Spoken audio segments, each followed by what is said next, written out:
Welcome to another episode of Some Guys and a Mic, a totally unscripted open mic session involving different groups of young adults. Each episode is a recorded discussion or conversation on a range of topics, everything from sex, health, religion, education, leisure, and more. Please note that all statements made during the recording are nothing but opinions and beliefs of the individuals themselves and nothing more. So just sit back, relax, and have fun with it.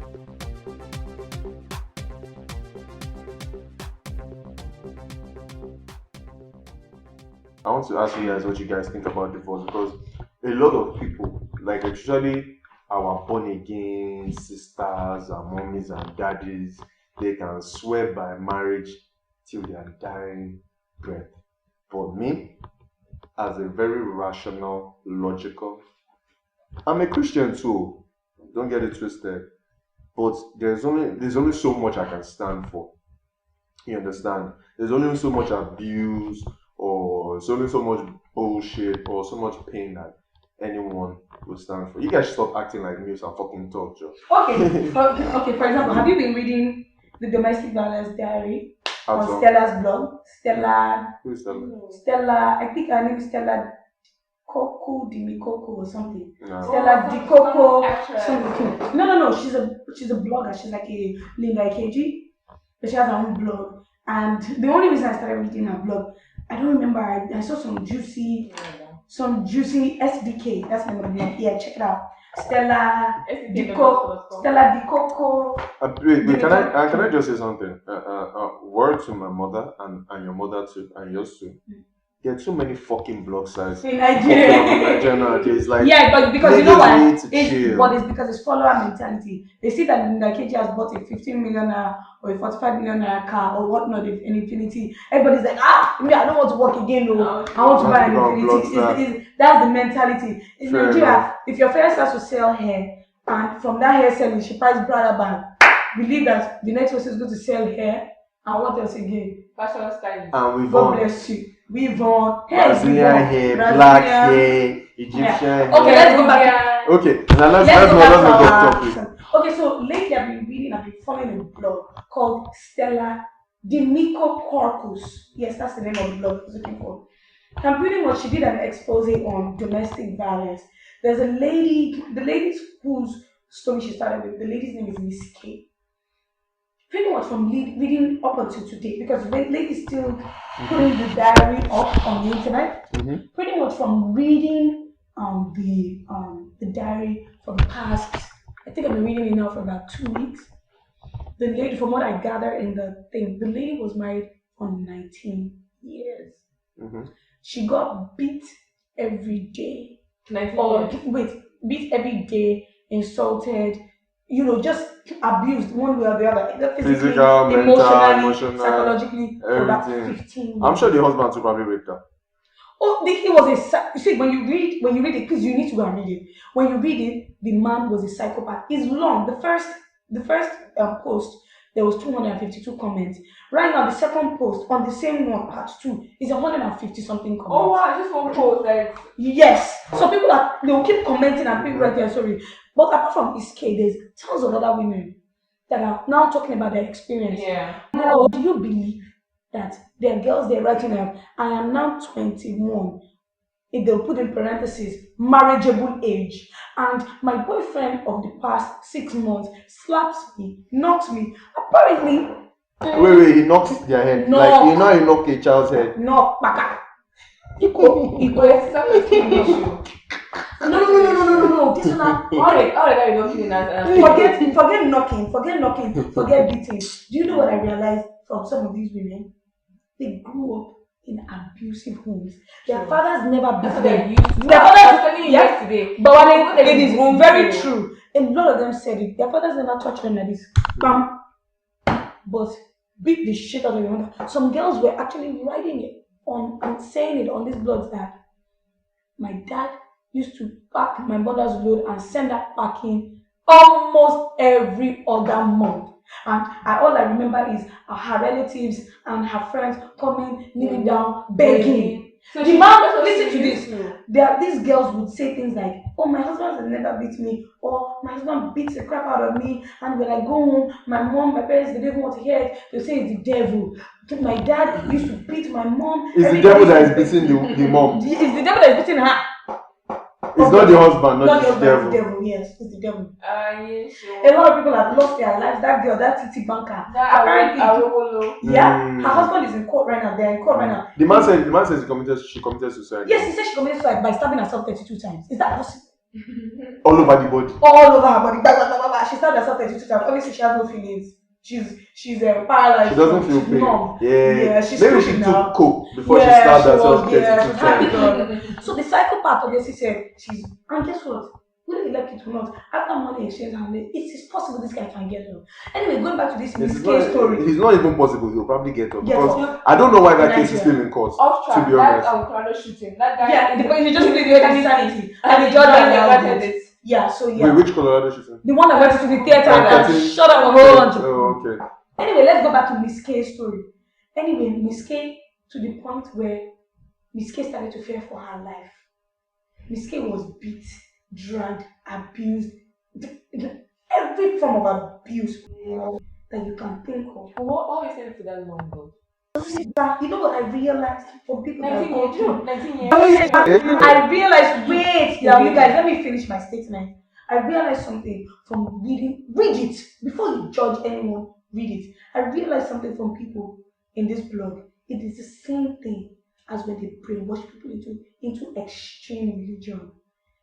You can have all the physical strength in the world. If a human being or anybody has a hold of your mind, you are finished.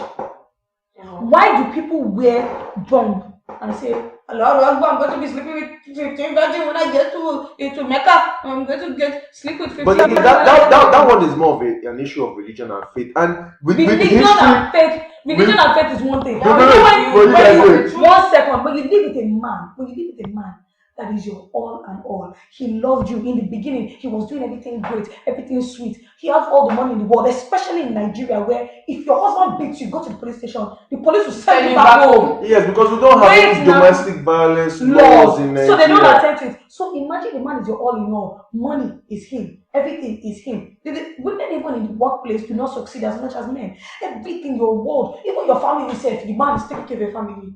He will now slap you. By the time you go home, the people that you are looking to save you will pack your load. Send you back. Forget send you back. Forget endure. They will not only tell you submit. You to submit. You're a woman. They will follow you there. Your father. They say don't do what you do that he will beat you. Your father that on your day of your traditional wedding, he will be telling the boy kneel down, so your ballet prostrate. Your father too will go to your husband's house and prostrate for your husband for beating you.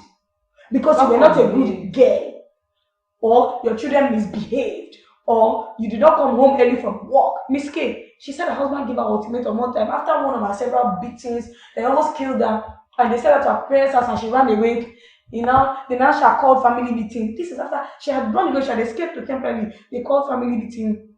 So the only way that she can come back to his house is if she is home by 6. Meanwhile, Miss K lives on the mainland and works on the island. Miss Keisha so she should come back home by 6 p.m. She will close up by 5 p.m. Yes. And she should be in the house by 6. Not she should fly from here to... She's a witch, so she has supernatural powers. Yes, she was a witch. No, you need to read this woman's story. You will cry. I literally saw one of her stories one day and I said, God, this woman has suffered. My God. Let me tell you something. I can tell you from experience. I have a friend. Don't she have friends? I will talk to her. She had everybody. Her friends used to shake for her.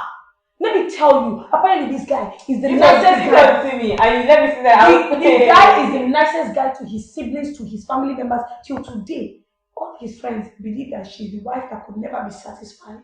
She's an ingrate. Because guess what? On the outside, all people see is he's helpful, he's generous, he donates when they're doing politics or they're doing an election in their area. He will buy all the buses, he will donate everything. He is the nicest, most generous, most lovable man in public. In the house. Miss K said there was one day. Because of that husband, she transferred her office from the island to the mainland. Obviously, her connections and her pay and everything will not be so great, but she did it anyway. And she made sure she had a job so she would keep her sanity. She said that that's how one day, just because of the virtue of her position, she now had to go to work and a work function on the island. To cut the long story short, the work function did not start till 4 o'clock. She had to stay. Why? She had to present her awards because it was her department, it was her duty. She said she was shaking. Her friend that left the office with her, they were shaking together like, yeah, you are dead today. You are finished. Because her friend knew what was going on. Yeah, now. Her friend, by this time, everybody would beat you. Because they see that with all the different black eyes, all the different bruises, broken arms, all these things. By the way, this thing I'm telling you, I've fast forwarded to the end of the gist. This is living. This is her part 7 of living.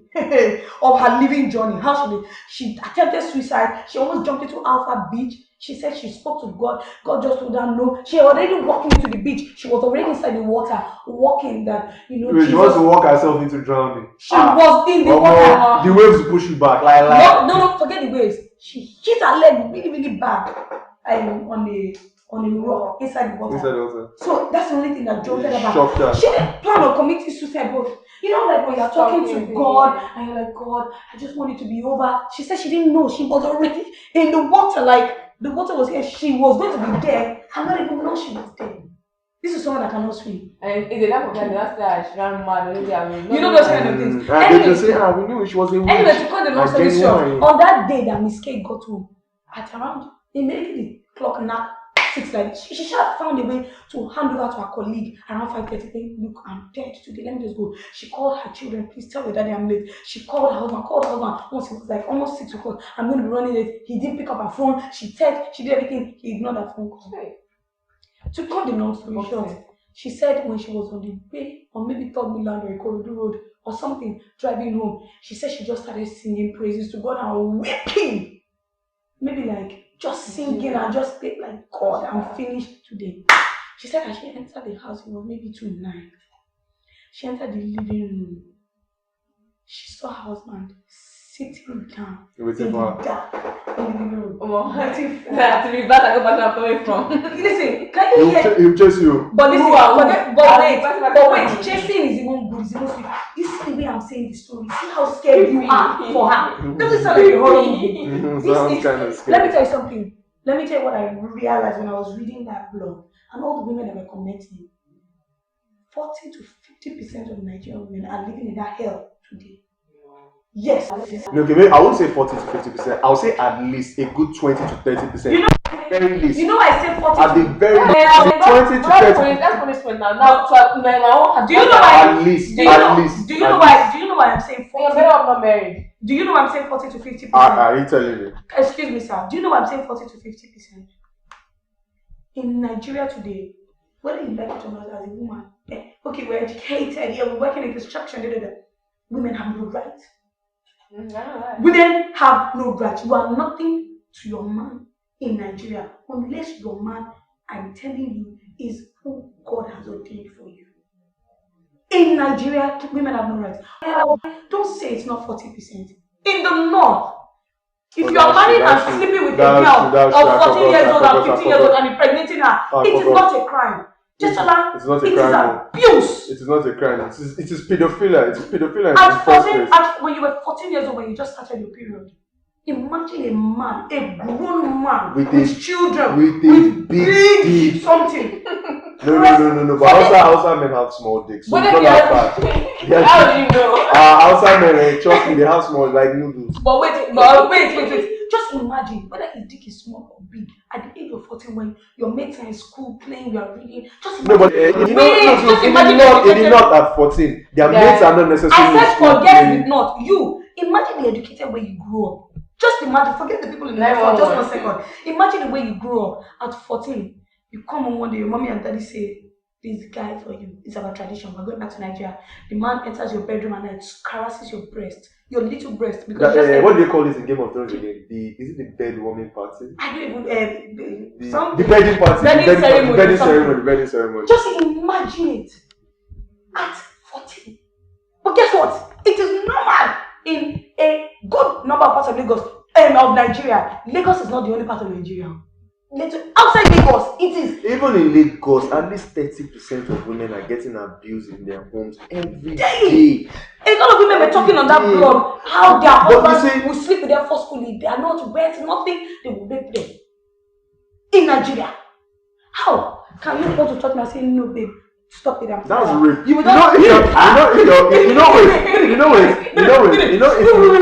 want to have sex, if you want to have sex with your wife or even your husband, and the person is not in the mood, but you force your will, obviously, women cannot force their will on men. But men usually can. Look, man. How you overpower a man, make the man preach hard, and make the man bust the nuts. Like, come on now, chill. You need like a gang, yeah. You need like a little. So think about it, this and that. Anyway, she now said that night as she entered, she saw him big tea. This is back to Miss K.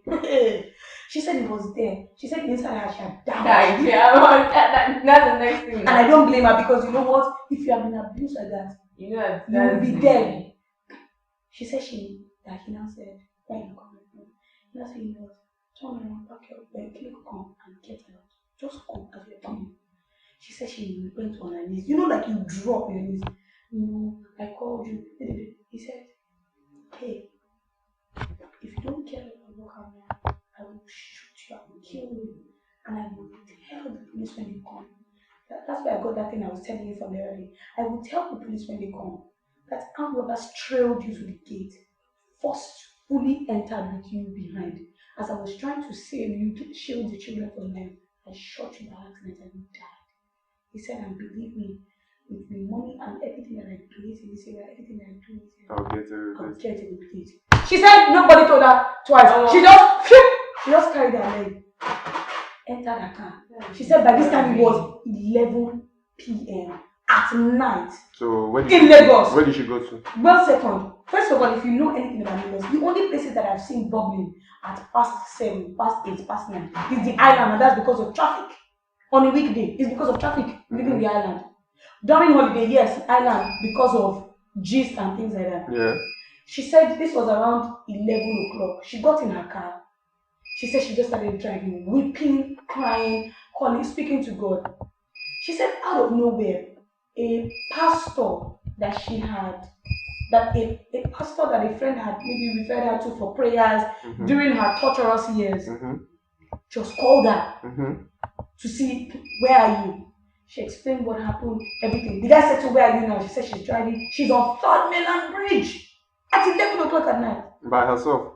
You know what the man said? No problem. Turn your car now, drive to your parents' house. It is well.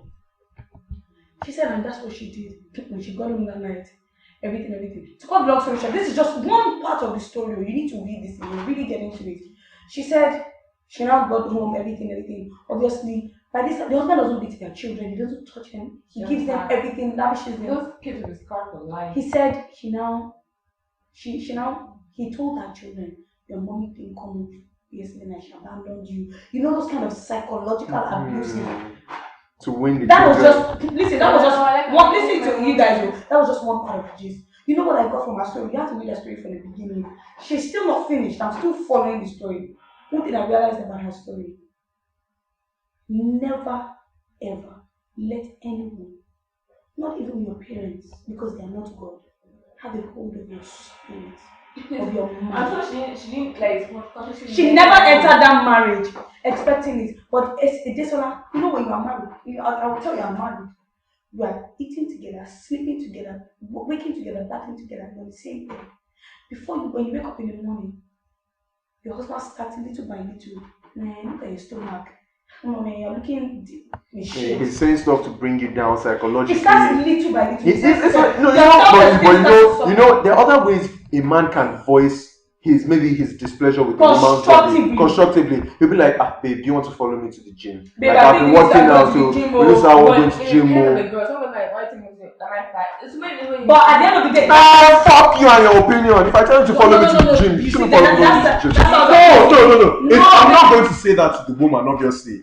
But she has to realize, look, if I don't say it to you nice, of course I'm not going to shout at her and be like, man, fuck your opinion, obviously. But you have to say it to her in such a way that she'll realize that, okay, he's actually trying to help me out. He's trying to do me a favor, and he wants to spend time with me. Wait, That's right. Because you know what? A previously abused woman might be defensive, like a wounded lion. So it just depends on the person, on your bringing on everything. But let me tell you one thing I've realized. Abuse takes years. Abuse does not happen overnight. That is why it takes years for these people to leave too. An abuser can do. I'm married today. God forbid I get home today. I've been dating my husband. I've known my husband for at least the past 3 years. We've been married for like a year. I've known him for a little over 3 years, almost 4 years. I get home today. It has never happened before. Me and him are arguing. Me and him are arguing. Next thing he pushes my head like this or shoves me like this. But am I going to say right then and there I'm going to pack my load and I'm divorcing him the next day? No, you can't. Because it has never happened before. And you are married. A marriage is a contract of a lifetime. If you're a Christian, if you're a Muslim, whatever you are, there's a contract binding your soul, whether you like it or not. It indirectly your soul, but it binds your life. Let me correct myself. I don't know about that. One second. Let me correct myself. Not your soul. It binds your lives. Your lives, your natural lives. When you're here on earth, I correct myself. Soul is a wrong word to use. Your lives together. It's like an oath. You are entering into a covenant. It is not easy to look at a man because we argued for 5 years. In Nigeria. Not in Nigeria. I lived in America. Me and my husband got to an argument. Let me finish with you. I'm not saying some people. I'm telling you me. If I get into an argument with my husband today, I've known him for almost 4 years. We get to an argument as soon as he has never raised his hand. Let me finish. Sorry, Baile. He has never raised his hand. He has never raised his hand to touch me. He has never raised his hand to touch me before. But all of a sudden, she's now upset or he's walking away and he shoves me, pushes me like this. And my next reaction, you think is going to be, man, fuck you, fuck this. I pack my baggage and I go. No! I can tell you that for sure. Because let me tell you what's going to happen. When I get to my parents' house or my in-laws house and I tell them, they tell you, so why do you want to divorce? Because we were arguing and, he bumped me. You sound insane. No. You can't even be granted divorce in Nigeria because of that. You know that? For those reasons alone, no. Yeah, but you cannot be granted divorce for obviously for little things that I'm sure. No, in Nigeria, even little domestic life. Even domestic violence issues. Maybe abuse, like psychological years of psychological abuse. You can't file for divorce for that in Nigeria. But you can lie. But you can lie and say that the guy nearly killed you or something like that. Yes, he hit me, he nearly killed me. Yes, they can give you divorce because of that. No, but we argued in the house, we shoved each other. You can't. But you can separate though. You can pack your load and go out anywhere. Yeah, you can separate. But separate self, would they grant it? Separation is a legal thing. They must grant it to you first. Look at you. So that's what I'm saying. That's what I'm saying. Bondage. Because in Nigeria, divorce can take forever. But if the man wants to divorce a woman, how long does it take? It's the same process. You must prove things. And you don't partner bullshit. So like I said, your rights are very, very limited in Nigeria as a woman, number one. And number two, abuse takes a long time. So you cannot just pack your bag and say you are leaving. It is not that easy. Someone that has been psychologically abused is not different. That's not different behavior. God bless you. It's not different from someone that has been brainwashed. If you be psychologically abused, your husband will break you in one breath, and in the next breath, he will buy you, will fly in private jet to all places. Let me ask you guys. When is it okay for a woman to say that, you know what, enough is enough? I think it's time for us to call this. Everybody has their limits. Some people, if their husband disrespects them verbally, they can't take it. They pack their load and they get out. Some people, he can disrespect them verbally from today to tomorrow. They're not going anywhere until the day he slaps them or he beats them. Some people, he must beat them today that they're almost dead. Then they say, okay, that's well. Some people, their husband gives them genital herpes, STDs, AIDS all the time. Yes, AIDS. One of the women on this blog, when she was writing a story, the auntie husband gave her AIDS and her two of her children, her eldest children, AIDS. So he fucked her and her children. Fucked her and her two eldest girls. And guess what? They died within months of each other. The uncle is still alive today. Why? Because he knew he had AIDS. So he was using the proper drugs. Auntie and children did not know they had AIDS. So there was what? They were just looking at They call the hell. Yo, they died. They couldn't. They died. Couldn't. They just died for nothing. Something else.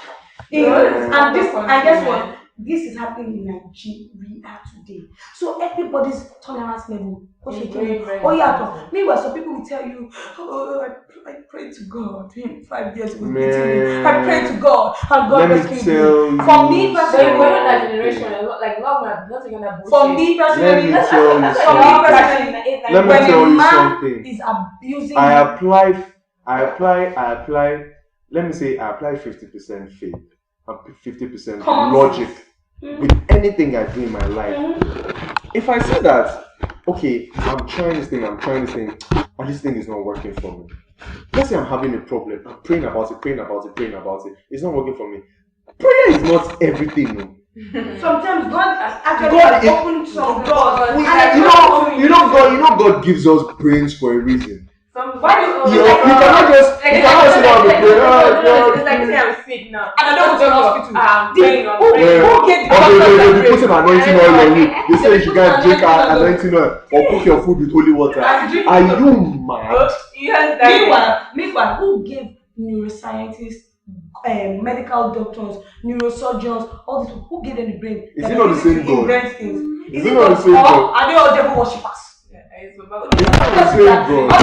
According to most Nigerians, they have to be devil worshippers.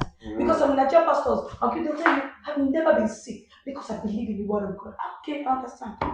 You believe in that? Let's not even go to that Nigerian pastor side because that conversation is going to be another time. So this divorce thing, for me, when you people start to abuse yourself sexually, physically, psychologically in your home, I think it's about time you look at your watch and jet out of there.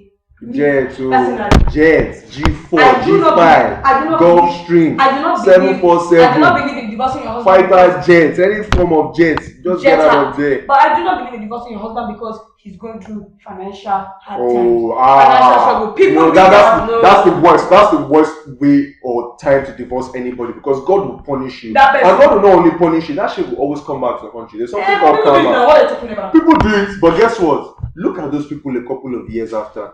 Forget that one. Don't go. You live here. Let me tell you something. If you leave somebody today, the same person that was with you from the beginning, that used to help you out, that you guys used to scratch each other's back, you guys used to have good times. All of a sudden, because the guy doesn't have money anymore, you leave him. Men do it all the time. They do it all the time. They upgrade their wives. But are they any better off than they? T-Bed, yes. Never. Yes. Never. I disagree. I've seen it. I disagree. Yes. I disagree. They just gonna carry babes and they just finance new love. Let me tell you. They don't find any happiness in anything. Which is okay. They're just renting it because it varies. I don't believe it. I do not believe in it.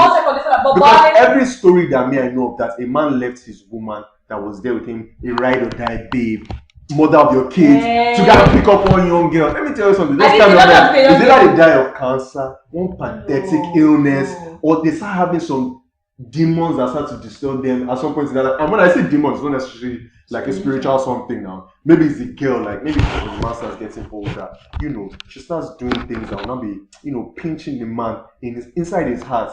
But he won't be able to say it. Nigerian men, they are too proud. They can't voice a lot of problems and some of their pains. So they'll just codedly be acting like I said, they're enjoying it. They'll go out with this young girl. They'll be looking all sharp. Nobody knows what's going on in the privacy of someone's home. Nobody knows what's paining that man inside his house. You never know. I think I agree with you, but I've seen men too that the girl that was with them from secondary school. A lot of men do that. A lot of men do that. Because she's not as educated. And I put my word on it. Nigerian men are bastards. The typical Nigerian man that makes money. Typical Nigerian man is a bastard. It's not even just Nigerian men. They are bastards. And because we know. You know what? I always say something. Yeah. Look at the leadership in our country. It's a reflection of what our men are like. That's just the best way to describe Nigerian men. Look at Nigerian leadership, and that's what Nigerian men are like.